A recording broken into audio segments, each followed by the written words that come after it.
Welcome to week 7 of the high school football player of the week. We're in week 7 at Crystal River Beef O'Brady's.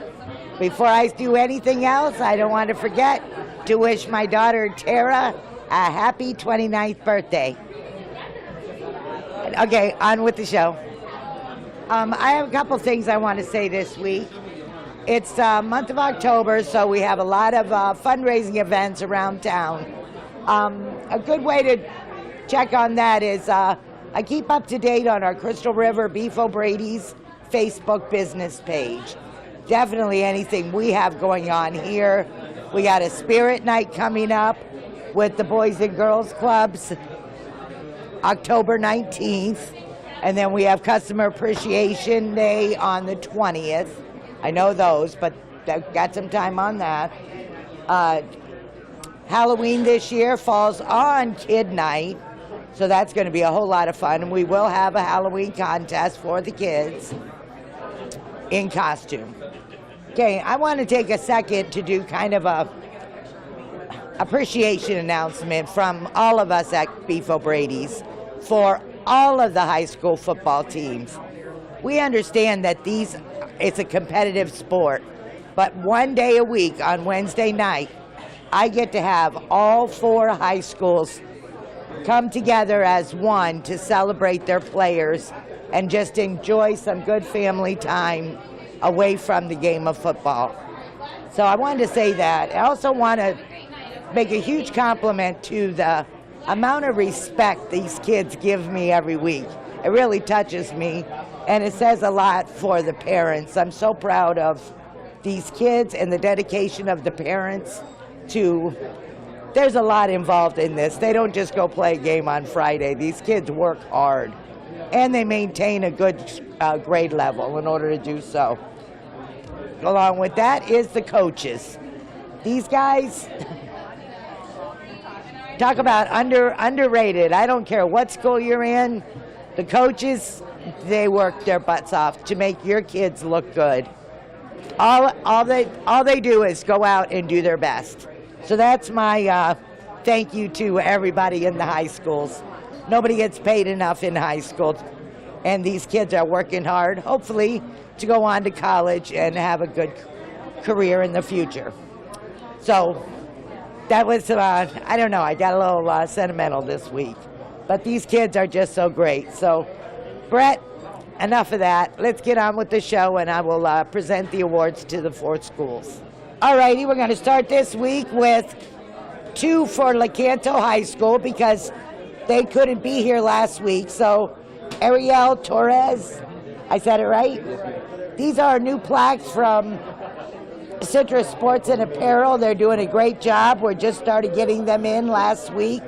By next week, every week they'll have one. And then for this week's Player of the Week, it was Hunter Pitts. And I know Hunter's family for a long time, so you're going to get a lot more of them. I just have a feeling. The Canton head coach, Greg Harper, coach, a tough one Friday night against Crystal River, but we see it every week with your young men. They keep battling to the end. That was the case last week again.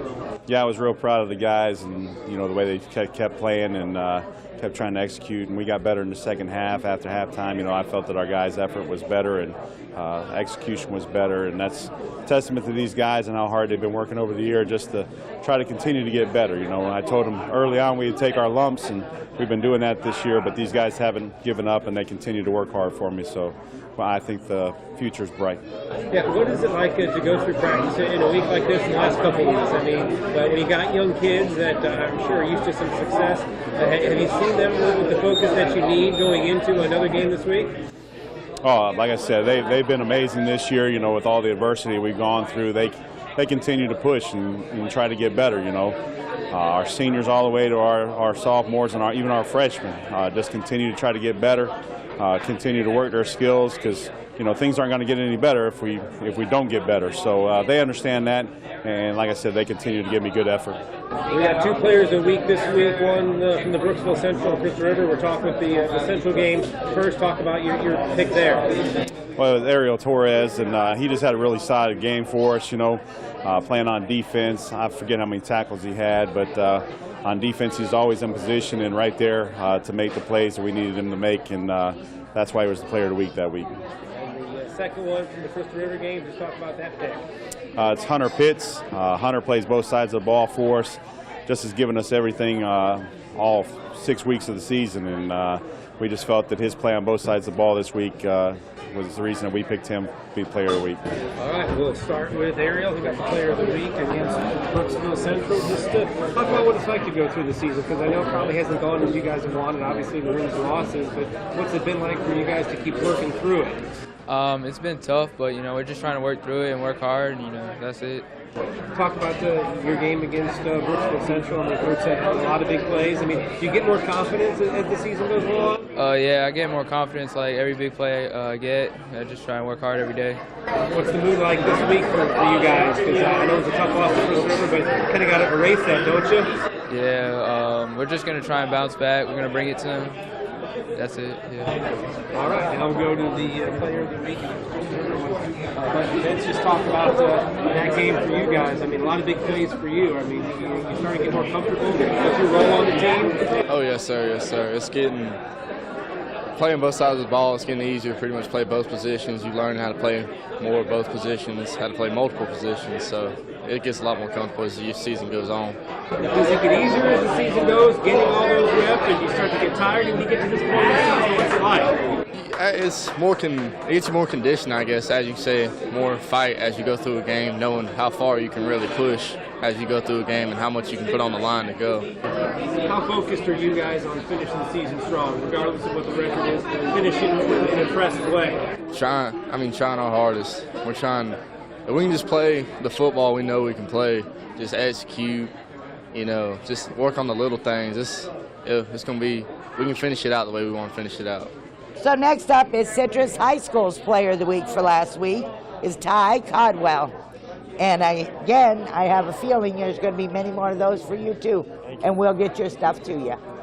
Citrus head coach Nate Bonador, coach, another hard-fought district win for your young man. It's got to feel good. It does feel great. It does feel great. They've earned every bit of it. Regardless of what the circumstances are, these young men have come back in adverse situations and have earned every W they have. And now you guys get a week off to get ready for a big one coming up a week from Friday. Oh, yeah. Well, looking at the point system, again, we're right on that bubble. Nature Coast is coming up. If we can find a way to upset them, it makes the playoff picture a lot clearer in our favor. Absolutely. Talk about your choice for player of the week. I mean, a hard-fought game like that, I'm sure there's plenty to choose from, but what stood out to you and the coaches? Well, honestly, we knew in a game like this, going against Central, that the game would have to be won in the trenches. And one of these players that we have that ended up having to go both ways for us was Ty Codwell, starting defensive tackle, and he's also our starting left guard, a key into our run game and our passing game. And he was clutch defensively when we needed him the most. So there was no doubt Ty Codwell was going to be our player of the week. All right, we'll talk to Ty, the player of the week for Citrus High. Ty, just to talk about, obviously, a big win for you guys on Friday against Central. What was the key to the victory, you think? I mean, it's all about the quarters of like we do Mondays the first quarter, Tuesday second quarter, Wednesday, Thursday, third and fourth.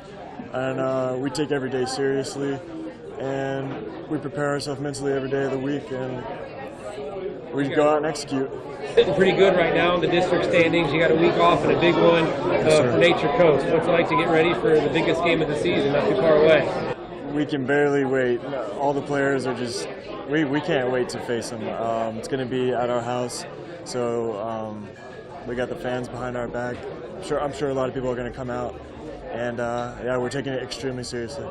The district wins have all been close ones. You guys seem like you relish those games that are close because you seem to finish them off. How do you get through those close games? We just got to know that, there's 4 quarters of football to play. So if a big play happens, if the other team gets a big play, I mean, you just got to keep playing and keep fighting the whole time. Next up, we have Crystal River High School Player of the Week. And I think I know this name, Jaden Williams. You've been up before, haven't you? Yes, ma'am. Good job. You keep it up. Thank you. And we're going to get all your real stuff to you real quick. Crystal River head coach Tony Lewis, coach. Got started in a big way last week and kind of kept rolling all Friday night long. Big win for your group. It was a great win for us. We played well in all three phases of the game: special teams, offense, defense. Scored basically every time we had the ball except for one, I believe, and put up a lot of points and flew around on defense and had a lot of big hits. It looked like the week before the offense was really starting to take shape, and looked like it continued for you. Have you seen that? It did. You know, we've slowly been getting better every week. Our kids are buying into what we're doing. Our offensive line's doing a better job, and just getting a little bit better every week as and every day in practice we'll continue to get better. A lot of choices when you win like that for Player of the Week, but talk about your selection in line. Well, Jaden Williams had a great game. He scored a couple touchdowns for us. I think he rushed for over 120 yards, had a couple passes that he caught as well, played well defensively, made a huge tackle to prevent a touchdown on an interception, and just very deserving. We'll talk to Jaden Williams now, the Player of the Week for Crystal River. It's got to feel good, not only the first win of the season, but to get it against a rival like Lecanto. Just talk about that win Friday for you guys. We played hard. We played like a team, and if we keep on playing like this, I think we can get some more wins. It seems like the last couple of weeks you've been a lot more involved in the offense. You've getting a lot more touches, a lot more carries. I'm sure you like that. Oh yeah, I did. I think when I get the ball, I think I can move it, give everybody intensity, and give them what they need to play hard. It certainly seems like when you're going and Tyreek's going, it makes it awful tough for the defense. Can you guys feel that they really don't know what's coming when you're both running the ball well? Yes, because when we both run the ball well, they don't know who's going to get the ball, especially when we run the plays that we run. They don't know who gets the ball, and whoever gets it, they have to stop. All right, finish off this Week 7 presentation is Seven Rivers Christian High School's winner, and it is Henry Hicks. Congratulations, Henry. And we're going to get all your real stuff to you. Seven Rivers head coach Ray Green. Coach, you talked about all week long. Last week was almost a must-win, a play-in game, and your kids responded with a nice effort on the road. It was a huge win for us. Went in there on their homecoming, and as you said, it was a region game for us. And we knew it was going to be tough. We knew it was going to be a four-quarter game, and it was. And you got to give a lot of credit to Foundation for the way they played. But fortunately, our kids hung in there and had a strong second half and found a way to win. It just seems to keep rolling for you guys. The last 4 weeks have been good game after good game. Defense playing good, offense is going. Playing your best ball of the season, it seems like. Well, that's what you want this time of year, to be playing your best ball. We've had 3 straight games where we've not given up a defensive touchdown. We did have the one kickoff return from Jordan a couple weeks ago, but our defense is playing extremely well. Offense is kind of clicking a little bit, and that's what you want here in mid-October, to be playing your best football heading toward the end of your schedule in the playoffs. One of the guys I know that we say his name a lot because he's making big plays on defense and is big for your team for the last couple of years is your Player of the Week. Talk about him. Henry Hicks does a great job for us. He's probably our best defensive lineman. He's one of our guys that really understands leverage, understands how to use his hands, and he's really hard to block in the interior. A ton of tackles, ton of sacks, and just a guy that we can count on to control the middle part of that offensive line when he's on defense. And those kinds of guys are hard to come by, and certainly he's a destructive force in the middle for us. All right, we'll talk to Henry Hicks, the Player of the Week for Seven Rivers Christian. How much pride do you guys take in a shutout like that last week in a big game and had to meet live? We take a lot of pride in it because we knew it was going to be a hard game coming in here, and we didn't worry about what they had. We just read what they were doing, and we just collapsed, and we just basically shut them out. Now you come back this week. I know that the rest of the schedule, the teams you play, may not have the best record in the world. Is it all about focus and taking care of yourself so you don't trip up on the way into the finish line? Yeah, it is, because anything can happen. Anything can just slip up and happen. We can just lose to one of these teams that we know we should be able to beat, and we just got to stay focused and keep going and keep our minds for the playoffs. What's it like to know that you're that close? Your first time up in 2A, you guys got a chance to make the playoffs. What's it like knowing you're right there if you finish strong? It's exciting. It's really exciting because I've never been in a position like this ever in high school. So we're just going to take this for granted and just do what we got to do.